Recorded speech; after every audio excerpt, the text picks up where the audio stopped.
Okay. Hi. So, high-speed traffic encryption on x86 64 with Snabb. So hi, I'm Max. I'm an open source hacker, and I've been working on the Snabb project since 2014. Some of you may have heard of it. I'm going to go a little bit into it later in this talk. I'm also doing consulting on software networking in user space, protocols, software optimization, etc. So for the last couple of years, I've been working on a project called Vita. Vita is a high-performance site-to-site VPN gateway. It's fully open source and it's hackable. By hackable here, I mean that it has a very small and hopefully easy to understand code base. And it runs on generic x86 64 server CPUs and Linux. So Vita is based on Snabb.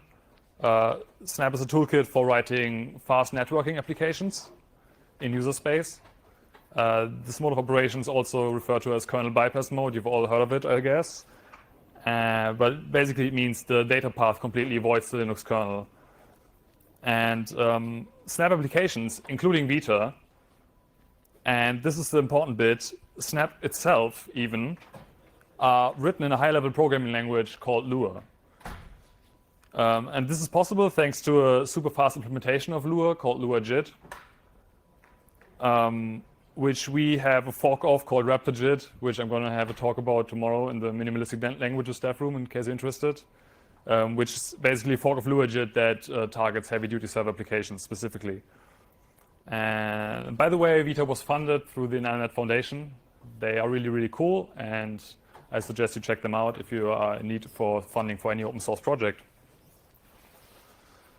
So I guess let me start by showing you some typical Snabb code. So Snabb programs are divided into modules that we call apps, which have a number of input and output links, and they basically process packets in a loop. So this example shows how to read packets while the input link is not empty. Check if their time to live has expired, and unless if they have not expired, if the time to live has not expired, then we forward the packet to the output link.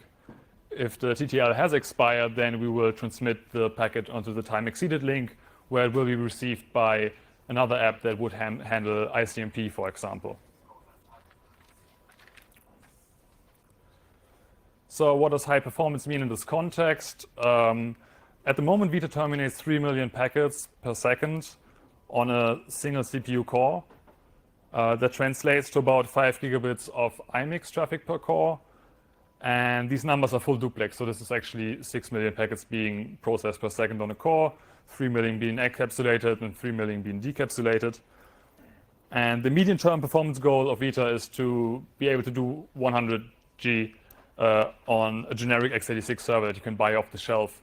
So here I'm betting on increasing core count sizes, obviously, and I'm thinking that maybe a Zen 2 with 64 cores might just be able to do it.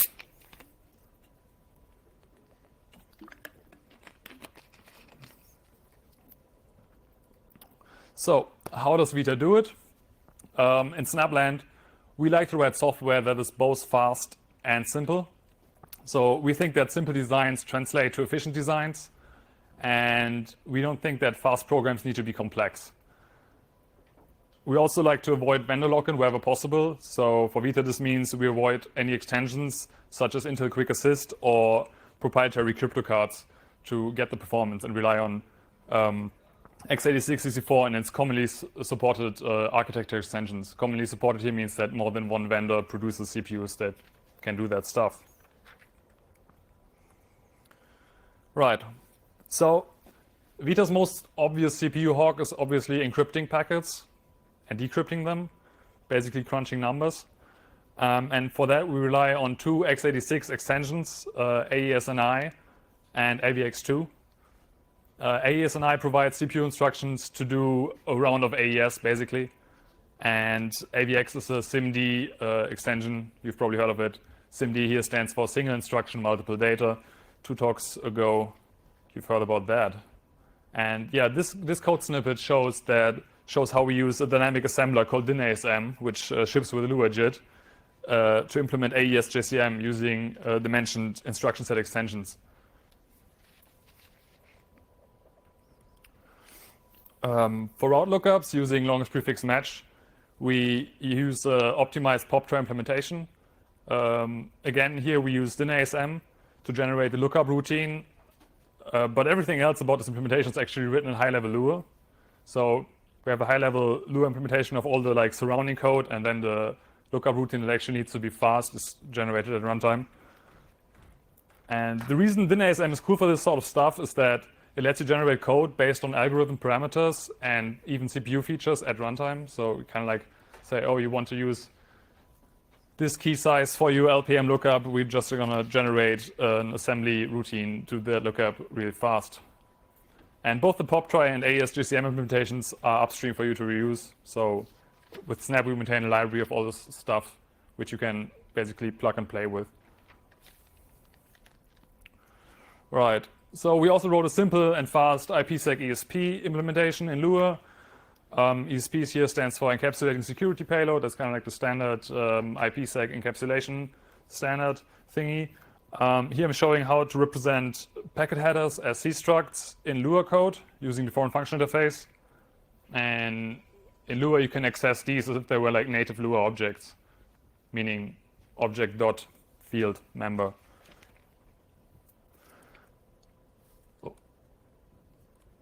Yes. Right, and then another thing that I thought was cool is that we have this compiler, or there is this compiler for PCAP filter expressions. That's the TCP dump language for matching stuff. And there's an implementation of that language called pflua, developed by Igalia, which is included in Snabb. And it also extends the language, the PF filter language, to be able to express match action pipelines. And this is basically another example of code generation at runtime that's really prevalent in Snabb, where we have some DSL and we compile that to either native code or, for example, I've recently written a eBPF backend for that to be able to have BPF filters running as XDP programs. Yeah. In either way, I feel like this is a really robust way of writing this sort of program. First of all, you don't do the mistakes when doing like little bit poking on packets, and second of all, there's really, I mean, this is already kind of like efficient being compiled to specialized code just for this instruction and not like being a general purpose language. But there's still a lot of optimization potential completely unclaimed in this. For example, we could compile this expression using SIMD or whatever really. And that's stuff that's currently not done, but very much feasible. What's my time thing? Still got 8 minutes. All right. Right. So the way security associations, and that's flows basically, work in ESP, presents some constraints with regard to parallelization. For security reasons, every packet transmitted over a security association has a unique monotonically increasing sequence number. So if we want to distribute the work of processing one security association, that's like one flow across more than one core, we run into a problem where we end up having to synchronize them in one way or another in order to not reorder packets. And this is a known issue in implementing IPsec, and there are papers written on this topic really. We actually really want to use multiple cores, however, because doing 3 million packets per second on one core is nice, but really only makes sense if you can scale that in some way. And for Vita, we decided to sidestep that issue rather completely by imitating a scale-out architecture internally. That is, we pretend that every core is its own node with its own address and kind of like do the network scaling as a network engineer might do it, I imagine, in the program, and don't try funky inter-CPU core synchronization tricks, which always end up being complex and slow. So at this point, we move the problem into the network layer and can let two common network device features take care of it in hardware. The first of that is like receive-side scaling, which I guess is well known here, which lets us distribute flows received on the private interface onto separate security associations for each core. And the other one is VMDQ, which is originally a virtualization extension, which lets us aggregate the separate security associations received on the public interface before forwarding them to the respective core. And on the next slide, yeah, there's a high-level overview of this architecture. There are two queues here, Q1 and Q2, which run on separate CPU cores. On the left, you have the private interface running in RSS mode. It has one address. It splits the flows onto the CPU cores and with separate queues.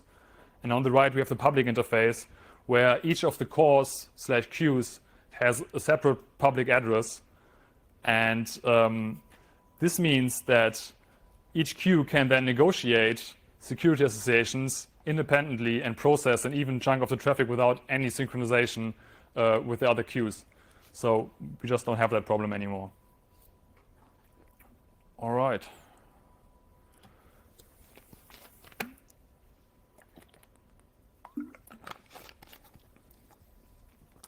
So on drivers, the Snabb way is to write simple network card drivers in Lua, even if vendors do not always make that easy. Luke Gorey had a talk on the subject, I think 1 or 2 FOSDEMs ago, and I hear that nowadays he's soldering a network interface card himself. And for me, I can say that recently I've worked on XDP and Intel AVF drivers for Snabb, and hence Vita. The immediate goal of AVF and more prominently XDP is to make Vita easily deployable in the cloud. So the idea is that if we could have some very common prevalent interface that we can rely on to be available in the cloud, then we could easily deploy Snabb applications there. On XDP, I can report that the initialization sequence is a bit heavy for my taste personally. Like, to me, it's easier to initialize a reasonable hardware interface of a NIC than XDP. But overall, it was a fun hack. And a good reason to read kernel source code as any, if you ask me. I hit some limitations with XDP, which have mostly to do with conflicting memory allocation models between XDP and Snabb. However, it seems that working with kernel upstream on these issues looks promising. And at that point, I want to say kudos to Björn Töpel for helping out with that. That was pretty great. And if you're interested in the topic, I have a blog post on the whole how to do XDP without libbpf. You can check that out. All right, it's 5 minutes. Let me see. All right, Right, so there's the issue of authenticated key exchange. As you might have guessed, we did something else there as well, since we didn't want to do IKE. Authenticated key exchange is kind of like the tricky bit of the whole thing. You want to cycle security associations often and without losing packets. You want to cycle that often to be able to provide strong forward secrecy. And while this is kind of like a low throughput part of the system, it's quite complex and by far provides the biggest attack surface you can find. Yeah, I mean, if you want to get a feeling for that, check out the IKE RFC. It's huge. So I ended up with a simple pre-shared key-based protocol based on the noise protocol framework, which I can really recommend. That's something quite modern and quite clean. If you have a need of some cryptographic key exchangey TLS-like thingies, you should, I think, look at them. They have a really good community where you can figure out how to do this in a modern way. And yeah, for that we use a minimal set of modern cryptographic primitives. Our DINA ASM-based AES-JCM implementation, the SANI2X implementation of curve 25519, which is written in assembler, I think, and the Blake hash reference implementation, not you. The Blake hash reference implementation, which is written in C. Yeah. And alternatively, I plan to support full IKE version 2. Switch engineer Alexander Gall has developed a strong SWAN plugin to provide interoperability with Snabb. So basically, you could use strong SWAN if you really want to use IKE, and we would kind of have a plugin for strong SWAN to be able to consume the security associations negotiated by it. Right. And I guess lastly, Snabb comes with a fairly complete Yang library. Vita manages configuration and runtime state using a custom Yang model. That means you can query and update configuration and also the runtime state using Yang RPCs. And of course, you also get the configuration validation that comes with the model. And yeah, below here is an example of querying the runtime state of a running Vita application. All right. So that's it from me. You are welcome to get involved with this project, both Vita and Snabb. We're on GitHub. If you want to get more of the gritty details on that, I try to journal as much as possible of this on my blog, where I go like deeper into certain subtopics of this. Also, I offer support and consulting on this, both Vita and Snabb again, via my consulting company Interstellar. And if you have any questions, please ask them now in the hallway or shoot me a mail. You take a question now? Yes, please, go ahead. So I've kind of looked at the let's say the Lua packet processing ecosystem. There's Snabb, there's Vita, there's MoonGen, and then MoonGen built on the Moon. So there's a whole kind of little let's say boutique ecosystem of Lua-based data plane. What do you see the advantages of that are compared to using DPDK? Mostly size and complexity. I'm sorry, yeah. So the question was, what's the advantage of using doing packet processing in Lua as opposed to do it in C with DPDK, for example, or VPP? Why didn't you start with DPDK? Why did you go with Lua instead? Well, me personally, I started with Lua because I was hired to work on that. And I guess the answer for most people that work on DPDK is the same, just the other way around.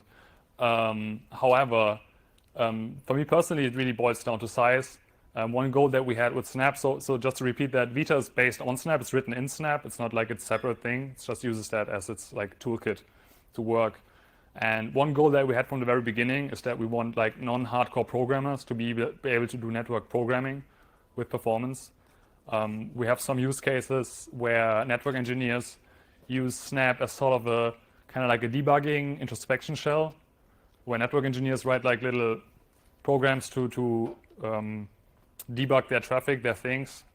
And we really had this like idea that it should be less expensive, it should be more easy, it should be less complex. And I think if you compare the code base sizes, you will see what I'm talking about. It's like really a difference in just size and scope. So we want to keep it simple, and a simple networking toolkit means that we also want to use a simple language, and C is not that. Yes, please. You're using a direct kernel bypass to get the network packets, but cryptography is quite CPU intensive. So does the direct bypass actually make any difference in your use case, or would just using normal sockets work? On big package, on 1,500 byte packets, probably not. On 60 byte packets, yes. So it's like encryption on modern CPUs, especially if you're doing something that's supported widely, like AES GCM, where you have like AES CPU instructions for that. It's actually quite fast. A single core can encrypt beyond 20 gigabits a second easily. But you're not hitting that rate ever when you're doing small packets, because for it to hit that, you kind of like have to give it a long chunk to work on. So you really end up being bottlenecked by just the usual number of packets per second issue. And the kernel is really bad at that. Anybody else? Yeah, please. I also have a second question. So I got from your slide that you actually implemented some parts of the cryptography and key exchange and all these algorithms in Lua directly, right? Mm-hmm. So how can you be sure that there are no side channels in there, especially those that might be introduced by the JIT, not by you yourself, but the JIT kind of optimizes something away that then induces a side channel, not necessarily in the primitives, but maybe that's a good question. creating a comparison, thinking it might be done earlier or something. Yeah. So there's no actual cryptographic like primitives written in Lua. So the primitives are all either assembly or their respective C implementations. And while we use Lua to generate so DINASM is a dynamic assembler. You write Lua code that generates assembly code. But what you actually run in the end is not any Lua, but just assembly code. And like, why is the AES constant time because the AES instruction on x86 CPUs is constant time, and we're executing that. So that's something definitely we have to make sure that we don't do that. But yeah, that's basically how we know. Thanks so much.